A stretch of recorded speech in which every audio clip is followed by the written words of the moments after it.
Saya itu udah keliling 36 negara pakai begini. Aman, nggak ada saya di Amerika, di Kanada, di Eropa, di Korea, di Cina, di Australia, di mana-mana aman aja, nggak pernah diperiksa-periksa saya. Semua orang senang lihat saya, semua orang senyum. Di Indonesia aja orang lihat begini, radikal, penebar kebencian, pemecah belah, ke Arab-Arapan. Aduh, ke Arab-Arapan katanya ini Arab. Jubah itu Arab, yang bilang kiai lagi. Betapa bodohnya dia. Ini jubah pakaian terbaik. Nabi Isa orang Israel, betul? Pakai jubah. Nabi Musa orang Israel, pakai jubah. Nabi Yusuf Bani Israel, anak Yakub.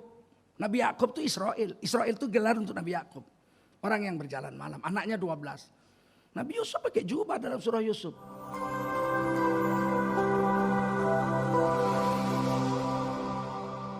Sayyidina Utsman. Itu pun karena kertas dulu tebal-tebal.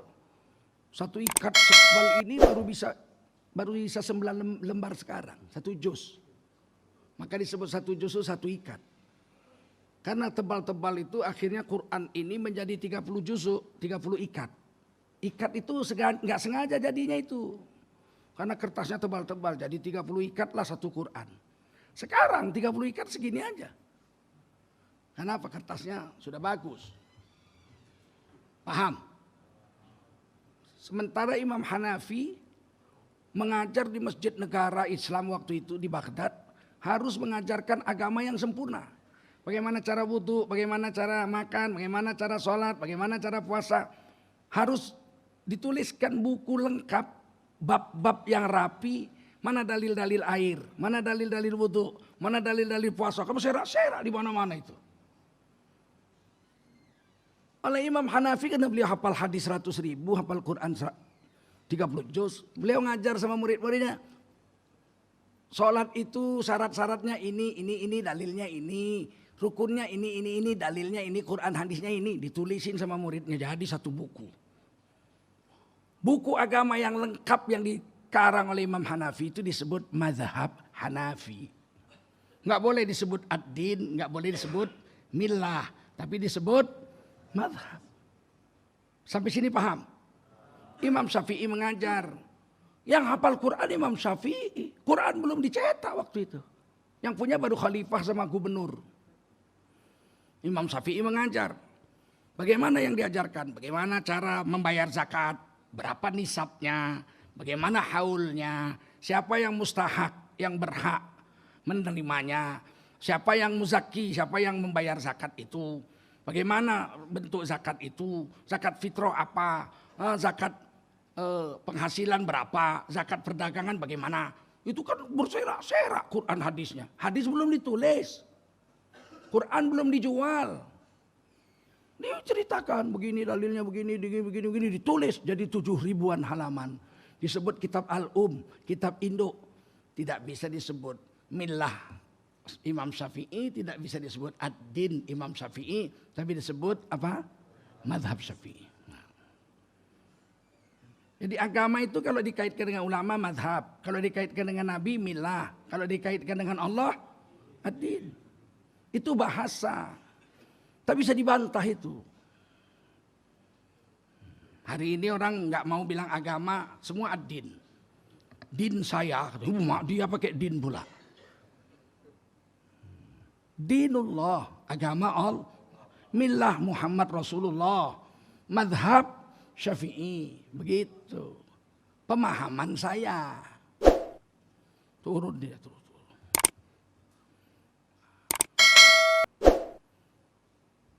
Hari ini orang Islam itu nggak paham dia bahwa dia disuruh masuk ke dalam petunjuk yang dibawa Nabi dan agama yang dibawa Nabi itu 100%. Allah katakan ya ayyuhalladzina amanu, hai kamu yang beriman, udkhulu fis silmi kafah. Kau kalau masuk Islam 100%. Dari ujung rambutmu sampai ujung kakimu. Itu yang artinya kafah. Itu dari ujung rambut sampai ujung kuku. Dan lahir batin. Itu yang disebut kafah. Tak boleh lahirnya aja batinnya enggak. Tak boleh batinnya saja, lahirnya enggak. Yang dimaksud kafah, lahir batin dari ujung rambut sampai ujung kuku. Sehingga lewat aja orang Islam, lewat aja. Orang udah tahu dia orang Islam. Lewat aja, nggak usah ngomong. Sekarang kan nggak bisa kita bedakan perempuan Islam atau perempuan Cina. Sama-sama pakai celana pendek. Cuman membedakannya. Hanya, kok hanya? Saya orang Melayu. Kata, oh, nggak bisa dibedakan. Padahal kalau sudah masuk Islam 100%, lewat aja orang Islam sudah tahu kita. Betul nggak? Apa laki-laki perempuan, lewat aja udah tahu. Sekarang nggak tahu kita. Tabrakan bus, mati 4 orang laki-laki. Nggak tahu kita yang mana ini dari yang 4 ini yang Islam. Terpaksa dibuka celananya. Oh sunat laki-laki. Oh kulub, berarti hajab kali orang Islam ini. Padahal sebetulnya dari pakaiannya udah tahu kita ini orang Islam atau tidak. Betul? Oh, jangan begitu Pak, pakaian itu bebas Pak. Boleh cara barat, boleh cara ini. Enggak. Pakaian itu syariat Islam. Karena berpakaian itu menutup aurat. Kalau menutup aurat hukumnya kalau wajib berarti syariat Islam. Berpakaian itu syaratnya 2. Berarti syariat Islam. Pertama hilang warna kulitnya. Nggak nampak. Karena dia berpakaian longgar tapi plastik. Tembus ke dalam. Apakah dia disebut berpakaian atau disebut bertelanjang? Bertelanjang lah. Pula berpakaian. Sah dibawa sholat nggak kalau pakai baju plastik? Berarti nggak berpakaian dia. Yang kedua bentuknya hilang. Kalau dia pakai baju kulit tapi ketat cenut, dia dihitung tidak berpakaian. Sebab berpakaian itu syaratnya 2. Menutup aurat 2 syaratnya. Hilang bentuk tubuhnya dan hilang warna kulitnya. Kan syariat Islam itu. Model bajunya terserah. Modelnya terserah. Tapi kalau syaratnya menutup aurat itu hilang warna kulit dan hilang bentuk tubuh. Maka laki-laki pakai celana ketat sholat. Waktu dia rukuk nampak bulatan pantatnya itu. Gimana dia katanya dia menutup aurat. Tidak pernah terjadi. Ribuan tahun orang Islam ini lebih 1400 tahun hampir. Yang menutup auratnya suku apapun dia tak ditutupnya belahan pinggulnya. Orang Melayu tuh pakai teluk belanga. Teluk belanga itu jubah dipotong. Ininya sama. Ini kancing ini sampai sini juga. Jubahnya itu. Cuman karena kalau pakai jubah panjang loncat paret payah. Dipotong sama nenek kita sepaha.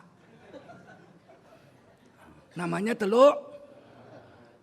Kalau teluk belanga dipakai begitu. Membungkuk dia rukuk nampak bulatan pinggulnya tak sopan. Maka ditambahnya kain samping sampai lutut. Ada kain sampingnya orang Melayu itu. Pakai itu. Untuk apa pakai kain samping sampai lutut? Menutup belahan pinggul. Itu model. Tapi syarat rukunnya harus 2 itu nggak boleh hilang.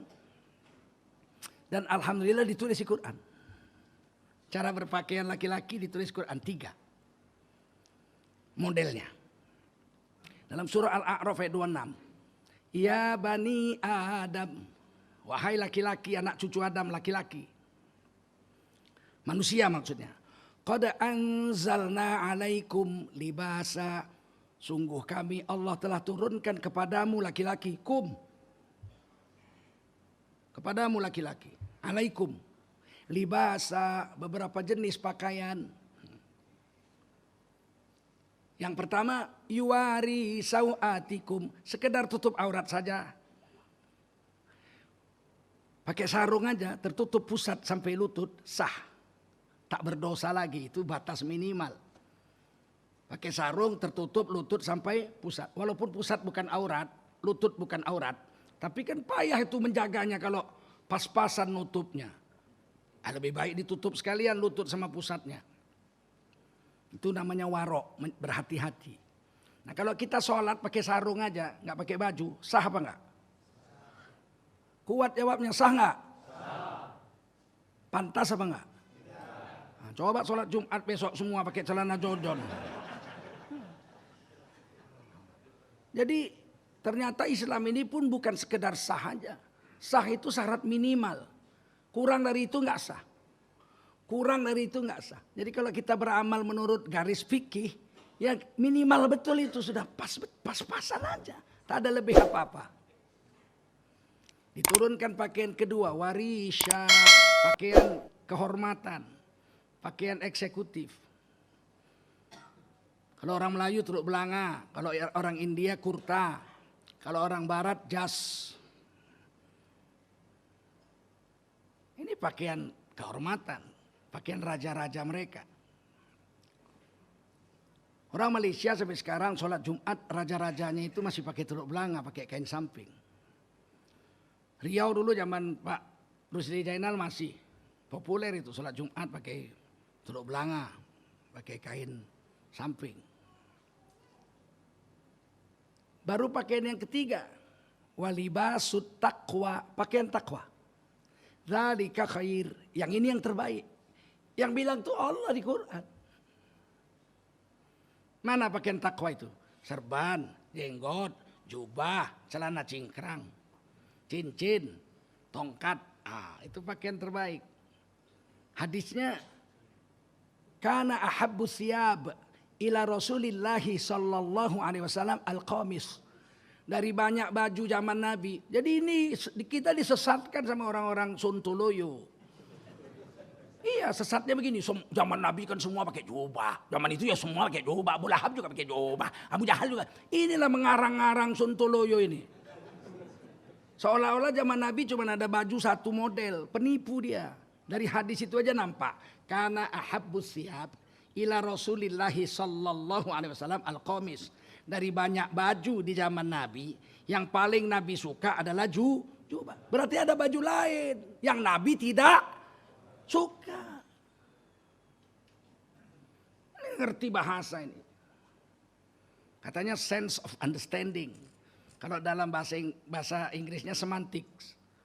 Ngerti sesuatu bahasa itu lebar, enggak sempit.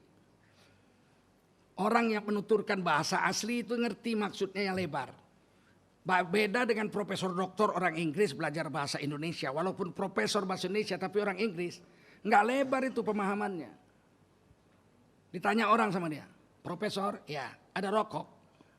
Ada rokok ini merek jarum kudus. Dikantongi lagi sama dia.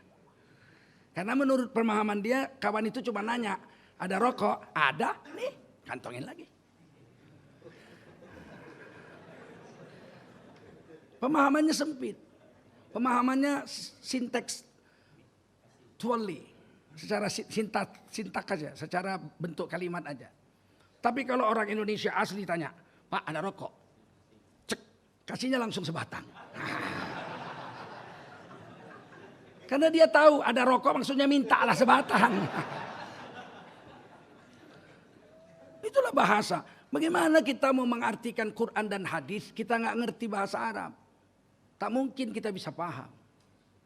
Nggak mungkin. Maka kita disuruh ikut ulama. Mau tafsir apa? Qurtubi, Ibnu Katsir. Kita tinggal baca aja. Karena mereka pasti ahlinya. Sampai sini paham? Pak, ada korek? Ada, kalau orang barat kan ada korek. Ada, and ini bagus, mance, saya beli harga 5 juta, and kantongi lagi sama dia. Kalau orang Indonesia, ada korek Pak? Karena maksudnya ada korek, minta api maksudnya. Oh, itu bahasa. Ketika dikatakan, kana ahabbus siyab ila Rasulillahi sallallahu alaihi wasallam, adalah pakaian dari jenis-jenis yang banyak zaman Nabi itu ada. Yang Nabi paling cinta adalah al-qamis, jubah. Waktu itu Nabi Ibrahim memanggil orang berhaji 5.000 tahun yang lalu. Ketika zaman Rasulullah semua manusia berhaji. Sebelumnya Nabi Musa juga naik haji dengan 12 suku Bani Israel. Guru Nanak, nabinya orang Sikh India itu 4 kali naik haji dari India dengan murid-muridnya. Orang Yaman juga naik haji gitu. Abraha mau menghancurkan Ka'bah kan karena mau memindahkan Ka'bah ke Yaman. Supaya orang naik haji pindah ke Yaman. Itu otak PKI-nya si Abraha itu ya. Sekarang banyak juga gitu ibu kota, payah kali ibu kotanya gubernurnya nggak kawan, pindahkan aja Kalimantan. Nah, Abraha.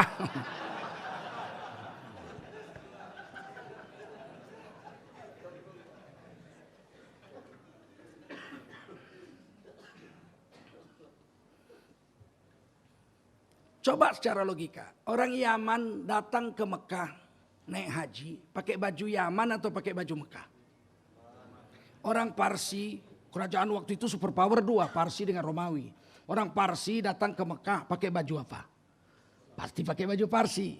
Romawi, kerajaan top waktu itu di dunia hanya dua superpower. Seperti Suhail Ar-Rumi orang Romawi datang ke Mekah, pakai baju apa?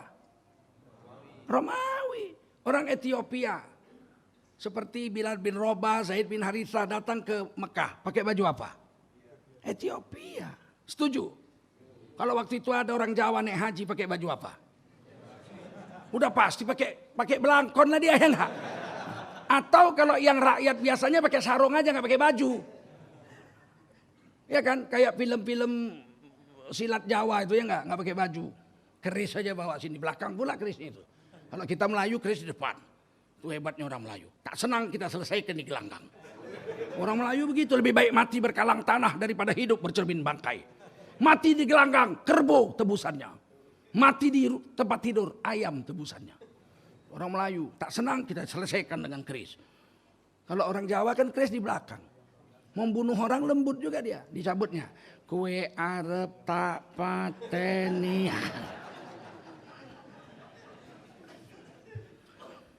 Kembali ke pakaian. Ini kata Allah, dzalika khair, itu pakaian takwa terbaik. Kita boleh tes. Ada orang pakai sarung aja nggak pakai baju datang ke diskotik jam 1 malam. Ada orang pakai jas, pakai dasi datang ke diskotik jam 1 malam, malam Ahad. Terus ada orang pakaian begini, serban jubah, jenggot begini, tongkat, datang ke diskotik jam 1 malam. Apa respon orang di dalam? Kalau yang pakai jas ini, om, mari om, kita masuk, gedek, ting, ting, ting, ting, ting, ting. Tapi kalau yang begini, assalamualaikum, bubar satu diskotik. Itu membuktikan yang dibawa Nabi itu hebat. Petunjuk pakai baju yang dibawa Nabi itu hebat. Jangan bilang tak hebat. Saya itu udah keliling 36 negara pakai begini. Aman, nggak ada saya di Amerika, di Kanada, di Eropa, di Korea, di Cina, di Australia, di mana-mana aman aja, nggak pernah diperiksa-periksa saya. Semua orang senang lihat saya, semua orang senyum. Di Indonesia aja orang lihat begini, radikal, penebar kebencian, pemecah belah, ke Arab-Arapan. Aduh, ke Arab-Arapan katanya ini Arab. Jubah itu Arab, yang bilang kiai lagi. Betapa bodohnya dia. Ini jubah pakaian terbaik. Nabi Isa orang Israel, betul? Pakai jubah. Nabi Musa orang Israel, pakai jubah. Nabi Yusuf Bani Israel, anak Yakub. Nabi Yakub itu Israel. Israel itu gelar untuk Nabi Yakub. Orang yang berjalan malam, anaknya 12. Nabi Yusuf pakai jubah dalam surah Yusuf. Waktu diajak berzina sama Siti Zulaikha, udah dikunci kamar pintu jendela. Nabi Yusuf nggak mau. Lari Nabi Yusuf ke pintu, ditarik jubahnya, robek. Jadi perempuan kalau udah mau ngeri juga itu. Robek jubah dibikinnya. Begitu dua-dua pergi ke pintu, dibuka pintu. Wa alfaya sayyidah haladal bab. Nabi Yusuf dan Zulaikha mendapati sayyid dari wanita itu. Jadi kata Sayyidina itu ada di Quran 3 kali. Jangan bilang pakai Sayyidina haram bid'ah. Quran pakai Sayyidina 3 kali. Buka, oh kamu ketahuan. Kata Kitfir Raja Mesir, kau ngapain sama istriku di kamar? Kunci-kunci pintu. Datang istrinya bilang apa? Wahai suamiku, hukuman apa yang layak dijatuhkan kepada seorang laki-laki yang menggoda istri orang terhormat? Dituduh pula Nabi Yusuf yang salah. Karena itu kamar dia. Kata Nabi Yusuf bilang, bukan aku yang salah, dia yang salah. Kata perempuan itu, dia yang salah, bukan aku yang salah. Ini kamar saya. Maka datanglah satu orang laki-laki yang menyaksikan itu. Saudara perempuan itu. Saudara Zulaikha. Iparnya Kitfir. Kata Kitfir, coba kau adili orang ini dua. Istriku, adik kau yang betul, atau adik kau yang salah. Atau Nabi Yusuf ini yang betul, atau dia yang salah. Kira-kira kalau menurut Bapak, laki-laki ini mengadili Nabi Yusuf dengan Zulaikha, padahal dia saudara kandung Zulaikha. Kira-kira dia berpihak Nabi Yusuf atau berpihak pada Zulaikha? Zulaikha. Berarti pemikiran Bapak sama dengan KPU.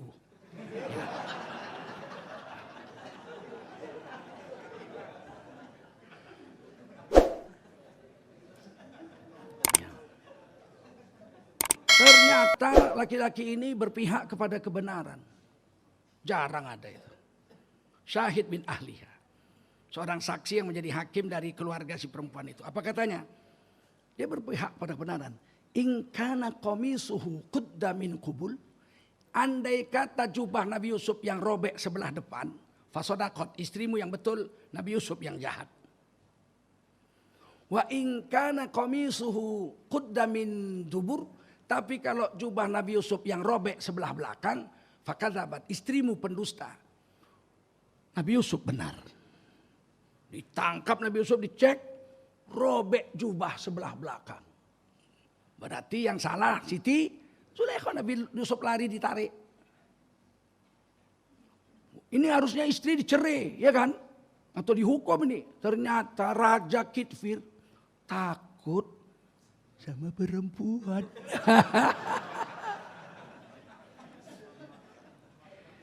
Jadi raja takut sama perempuan biasa. Presiden takut sama perempuan biasa. Raja aja takut sama perempuan apalagi presiden. Presiden cuma 2 periode. Ya kan, kalau raja seumur hidup. Baru tahun inilah mau 3 periode. Baru mau. Belum tentu berhasil. Seumur hidup. Apa dibilangnya? Sudah diam aja. Anggap gak ada kejadian apa-apa. Udah diam.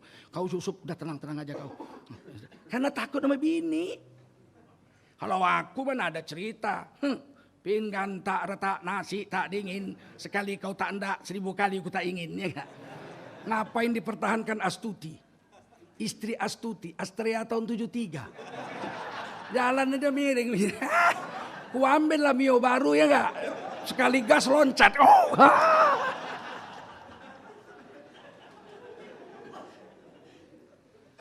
kesimpulannya ternyata berpakaian itu bukan, jubah ini bukan orang Arab. Itulah kadang-kadang. Waktu saya pulang ke Cina, kampung ibu saya, ternyata kakek-kakek saya itu pakainya jubah semua, foto-fotonya, lukisan-lukisannya. Ternyata orang Cina pakai jubah. Coba kalian lihat film Tendangan Tanpa Bayangan. Wong Pehong itu. Ceng. Betul nggak? Pakai jubah. Jadi kalau ada kiai, profesor, doktor mengatakan itu jubah ke Arab-Araban. Kurang gaul. Kebanyakan makan micin. Tonton tuh Jet Li.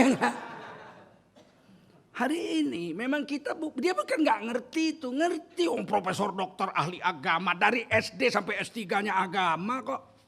Sengaja untuk merusakkan pemikiran orang Islam. Sengaja. Maka nggak usah heran ada yang bilang lagi tokoh wanita tidak wajib pakai jilbab. Saya nggak marah karena memang tidak wajib kalau laki-laki. Kalau laki-laki tidak wajib pakai jilbab. Oh maksudnya wanita Islam nggak pakai jilbab, kan nggak wajib pakai jilbab wanita Islam. Iya betul kalau dia gila. Atau wanita Islam belum akil. Memang betul ucapannya itu betul. Tidak semua wanita Islam wajib pakai jilbab. Tapi kalau wanita Islam dewasa, waras, tidak gila, maka wajiblah dia pakai jilbab. Apa dia bilang? Berhijab tidak mesti pakai jilbab. Ini sengaja. Berhijab bagi wanita wajib, tapi tidak mesti pakai jilbab. Jadi pakai panci. Pakai kuali. Ini setan. Sengaja dibuat untuk merusakkan pemikiran Islam. Yang paling parah hari ini akidah dan syariat dirusak pakai bismillah. Sanggup seorang profesor doktor ahli agama pidato. Bismillahirrahmanirrahim. Saya ketua ormas ini, nama saya adalah ini bin ini. Dengan ini mengatakan selamat hari lahir anak Tuhan. Bilang anak Tuhan lahir pakai bismillah. Apa supaya hukumnya menjadi sunat muakkad gitu? Ini sengaja.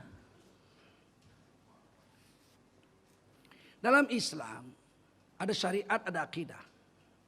Kalau syariat, sholat, puasa, berzakat, menghindarkan zina, menghindarkan mabuk, tidak mencuri, itu syariat Islam. Kalau syariat Islam ini kita tahu larangan Allah. Misalnya zina, saya tanya dulu, zina hukumnya apa Pak? Yang kuat jawabnya Pak. Haram atau sunat muakkad? Berzina haram, sepakat? Kita sudah tahu zina haram. Itu syariat Islam, aturan agama Islam. Tiba-tiba dia masuk ke dalam hotel. Dia bawa perempuan pelacur. Waktu dia memulai zina itu, dia baca A'udzubillahi minasyaitonirrajim. Bismillahirrahmanirrahim. Maka dia berzina. Dia bukan sekedar dapat dosa zina pasti dia lakukan. Dia dapat hukuman selain mendapat dosa zina, dia jatuh murtad dari Islam. Agamanya batal, imannya batal. Dia wajib tobat dengan tajdidul iman, memperbarui imannya baru dengan mengucapkan asyhadu alla ilaha illallah wa asyhadu anna Muhammadar Rasulullah. Sudah tahu zina haram pakai bismillah kan menghina Allah itu. Mencuri itu haram. Terletak HP orang, tengoknya kanan kiri nggak ada orang. Bismillahirrahmanirrahim. Dia bukan sekedar dapat dosa mencuri, tapi imannya batal, dia jatuh Bagaimana dengan akidah? Sudah jelas kata Allah lam yalid walam yulad. Allah tidak melahirkan dan tidak dilahirkan. Tiba-tiba dia bilang bismillah. Selamat hari lahir anak Tuhan. Dia murtad dari Islam. Paham? Saya cuma ngomong mulut aja Pak Ustadz. Hati saya dan iman saya, akal saya dan iman saya nggak ikut ngomong. Loh, ada kiraman katibin yang mencatat setiap omongan. Betul? Mana ada orang Islam bicara nggak nyangkut ucapannya dengan akalnya atau imannya. Kalau ada orang Islam ngomong bicara tak nyangkut dengan akal dan imannya, itu dua aja itu. Kalau nggak mabuk gila. Kalau nggak mabuk gila. Kalau orang mabuk iyalah mabuk dia. Minum kamput dia, minum tua. Lewat perempuan, adek, I love you baby. Perempuan ini di syutingnya lah. Kenapa bang? Ayo kita kawin. Abang sudah jomblo. Habis itu dia sadar dari mabuknya 2 jam kemudian. Ditengoknya ada nenek-nenek di sebelahnya. Kau siapa nek? Katanya I love you baby. Saya yang mau kau ajak kawin tadi. Oh kapan tadi? Oh saya mabuk nek. Mabuk. Kalau mabuk iyalah nggak dihitung. Atau gila. Orang gila mana dihitung. Namanya gila.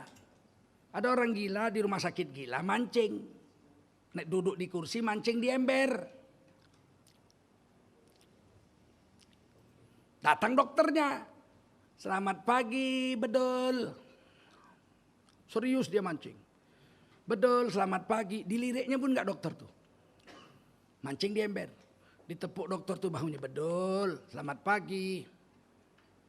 Lagi mancing ya. Diem dia. Tak dilirik-liriknya dokter tuh. Asyik bener mancingnya ya. Bedul. Serius banget dia diem. Capek juga dokter tuh hari ini ya. Dokter kerja dulu ya bedul ya. Nanti dokter pesen, kalau teruskan mancingnya, kalau dapat ikan bagi dokter ya. Dia diem. Begitu dokternya pergi baru dia melirik. Dokter gila. Mancing di ember kok dapat ikan. Namanya orang gila.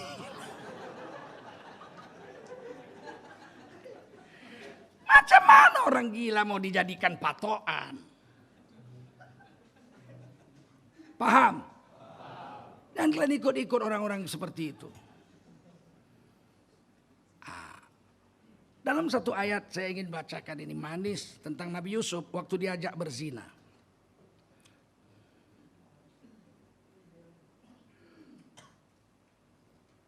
Walaqad hammat bih. Sungguh wanita itu yaitu Zulaikha sudah bergebu-gebu nafsunya. Hamma itu geram kali lah, mau diterkamnya lah gitu. Ya, bihi Nabi Yusuf tuh betul-betul sudah geram kali Zulaikha melihatnya. Memang Nabi Yusuf tuh wajahnya itu seperti matahari, kasyamsi dalam hadis. Sedangkan Nabi Muhammad sama gantengnya dengan Nabi Yusuf. Hanya saja Nabi Muhammad itu Badrun Munir, bulan purnama 14 hari. Jadi sama-sama, mana cantikan bulan purnama dengan matahari? Sama cantiknya, cuman beda rasanya. Nabi Muhammad seperti bulan purnama, Nabi Yusuf seperti matahari. Kalau matahari itu, semua orang melihatnya bergairah, hamma. Cobalah pagi-pagi matahari terbit, apa kata? Bangun semua anak-anak, ayo mandi, kita mau sekolah. Ayo cepat, jangan sampai terlambat. Pak, cepat mandi pak, sarapan pagi, nanti papa terlambat kerja. Ayo, semua orang lihat matahari bergairah. Ayo ke sawah, ayo mengajar. Ayo bawa semprit. Wow, semua kerja. Ayo, semua kerja. Jadi guru, semua. Kalau bulan purnama mana ada orang sibuk begitu. Nggak ada orang, bulan sudah terbit. Ayo bangun. Nggak ada. Seperti itulah memandang Nabi dengan Nabi Muhammad dengan Nabi Yusuf. Walaqad hammat bihi. Perempuan itu Zulaikha sudah bernafsu, menggebu-gebu terhadap Nabi Yusuf. Wa hamma biha. Sedangkan Nabi Yusuf pun sudah bernafsu kepada Zulaikha. Karena Zulaikha itu wanita tercantik semesir. Nabi Yusuf bujangan pula.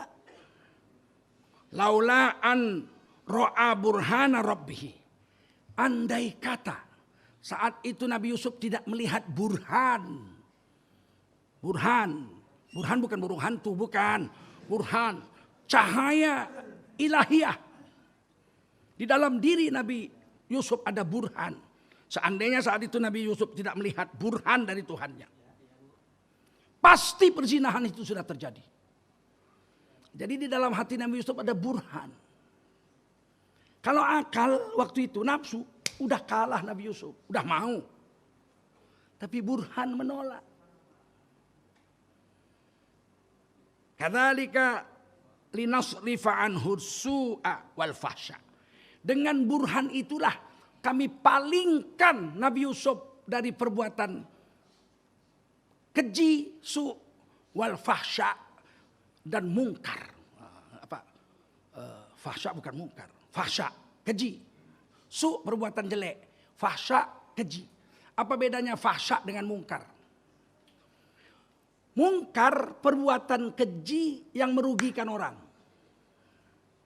Fahsya, perbuatan keji yang merugikan diri sendiri. Ini kan kita sering dengar fahsya wal mungkar. Fahsya, perbuatan dosa besar, keji. Tapi merugikan diri sendiri. Misalnya apa? Ngisap narkoba, itu fahsya. Duit-duit kita, yang ngisap kita, yang celaka kita. Fahsya. Jual narkoba, itu mungkar. Karena merugikan orang. Fahsya wal mungkar. Bunuh diri itu fahsya. Kita yang bunuh diri, kita yang tikam leher, kita sendiri yang mati. Kita yang rugi. Tapi membunuh orang, itu mungkar. Merugikan orang. Berzina. Mau sama mau, itu fahsya. Mau kau? Mau, ayo. Di mana? Nggak ada hotel mahal. Udah bawa pohon bambu itu aja lah. Itu fahsya. Memperkosa orang itu namanya hampir saja.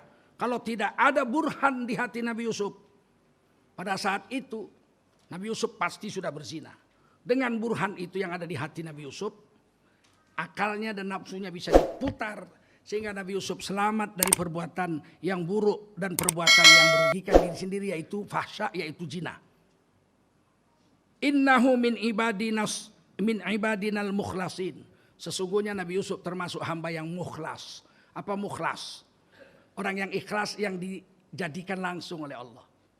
Kalau mukhlis orang yang ikhlas karena dituntutnya lama. Berusaha untuk ikhlas. Setahun, 2 tahun, 10 tahun berusaha untuk ikhlas. Jadilah dia mukhlis. Tapi kalau mukhlas itu nggak nuntut-nuntut, tiba-tiba hatinya udah diletakkan Allah aja sifat ikhlas. Nabi Yusuf mukhlas. Kita mungkin kalau belajar bisa jadi mukhlis. Itu bedanya. Ini yang saya mau kasih tahu. Kalau hanya bersandar pada akal, kita celaka, Pak.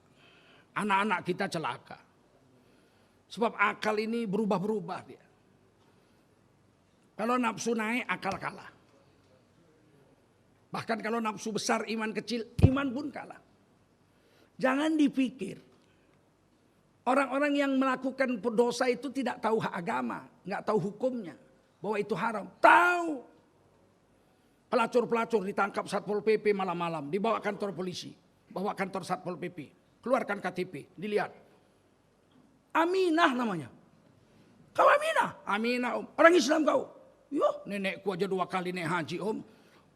Kok kau jadi pelacur? Macam mana lah om, kepepet. Apa hukumnya melacur? La ilaha illallah, haram lah om, masa sunat muakkad.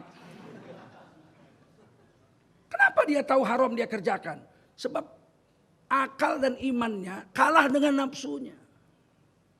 Kita mau menyelamatkan anak kita, remaja-remaja kita, istri kita itu dengan apa? Dengan burhan.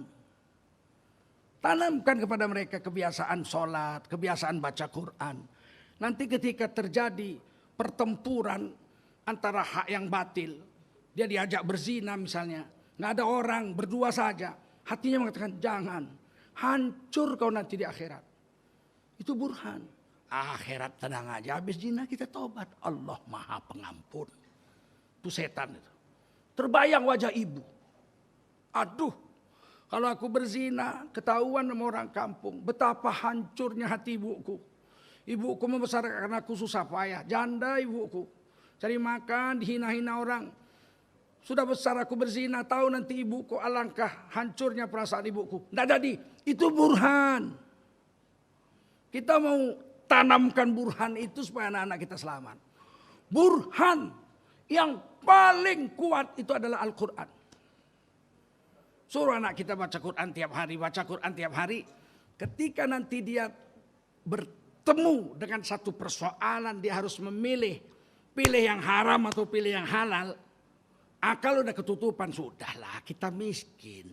Yang halal, yang haram aja susah dapat, apalagi yang halal, kata setan. Dia bilang apa? Tidak. Lebih baik aku mati kelaparan daripada aku memilih jalan yang haram. Itu burhan. Maka saya datang sini dengan anak-anak komunitas Riau Mengaji ini. Mereka target mau mencetak 1 juta Quran. Maka saya semangat datang saya. Indonesia sejak zaman Belanda sampai zaman sekarang ini baru 52 juta Al-Quran yang dicetak. Baru 52 juta Al-Quran. Dari zaman Belanda sampai zaman sekarang. Belum banyak. Seandainya 52 juta itu dibagi satu-satu, rata lah satu-satu. Nggak ada yang 2, nggak ada yang 3, nggak ada yang 10. Satu-satu semua. Itu ada 230 juta rakyat Indonesia yang Islam sekarang. Dari 267 juta. 230 juta rakyat Indonesia yang ada Quran itu cuma 52 juta. Berarti lebih 170 juta bangsa Indonesia yang Islam nggak pernah lihat Quran, apalagi punya Quran. Lihat Quran nggak pernah. Saya itu pernah waktu remaja saya sudah jaga sholat. Naik sepeda motor kami kadang-kadang jalan-jalan ke Tanah Karo, ke Tanah Batak, naik sepeda motor 2, 3, 4 orang. Kadang saya berdua aja. Masuk waktu sholat, cari-cari masjid nggak ada. Lihat ada orang pakai peci pinggir. Bapak orang Islam? Enggak. Walaupun pakai peci belum tentu orang Islam kalau di Medan, di Sumatera Utara. Kami bukan orang Islam pak. Apa anak katanya. Kenapa kau tanya? Kami mau sholat Pak, cari-cari masjid tidak ada. Ah naik aja kau sini katanya. Di rumah kami kau sholat. Dia tidak Islam. Kita sholat, kasihnya tikar. Nah sholat. Kadang-kadang kebetulan orang Islam. Islam, naik, mau sholat, naik. Wudhu, mau sholat. Ada tikar sembahyang Pak, nggak ada. Yang ada tikar makan itu yang lebar itu. Kasihnya sarung, ini sarung. Sholatlah kita pakai alas sarung. Ah, Bapak Islam, ayo sholat Pak. Nggak tahu aku sholat, ikut aja. Aku berdiri, Bapak berdiri, aku rokok, aku jongkok, Bapak ikut jongkok aja. Pokoknya ikut aja. Dia pun ikut. Sekali inilah baru aku sembahyang, ayo ikut aja. Bayangkan tikar sembahyang nggak punya. Iseng-iseng saya tanya, ada Quran Pak? Mana ada. Udah pernah Bapak lihat Quran? Nggak pernah aku lihat macam mana Quran itu. Jangankan membacanya. Bapak punya surah Yasin? Nggak ada. Yasin aja nggak ada. Kadang-kadang punya Yasin udah robek-robek, udah telanjang, nggak ada lagi sampulnya. Dari mana ini? Ini dari kakekku katanya. Bagaimana kita pemikiran kita, bagaimana semua orang Islam punya Quran. Maka anak-anak kita ini berniat mencetak 1 juta. Andai 1 juta ini terpenuhi, belum terpenuhi. Tapi tiap bulan mereka sudah sanggup membagi 3.000 sampai 5.000 Quran sekarang ini tiap bulan. Lumayan lah. Kalau 5.000 tiap bulan, 1 juta berapa tahun? Setahun baru 12 kali 5.000. Baru 60.000. 1 juta berapa tahun? Kalaupun 1 juta itu terpenuhi baru 53 juta. Ada 230 juta rakyat Indonesia yang Islam. Maka saya minta kita partisipasi. Dulu gerakan 1 juta Quran dicetak oleh Bank Syariah Mandiri. Berhasil. Karena setiap nasabah datang, Bapak mau nyumbang Quran 100.000. Mau, langsung potong duitnya.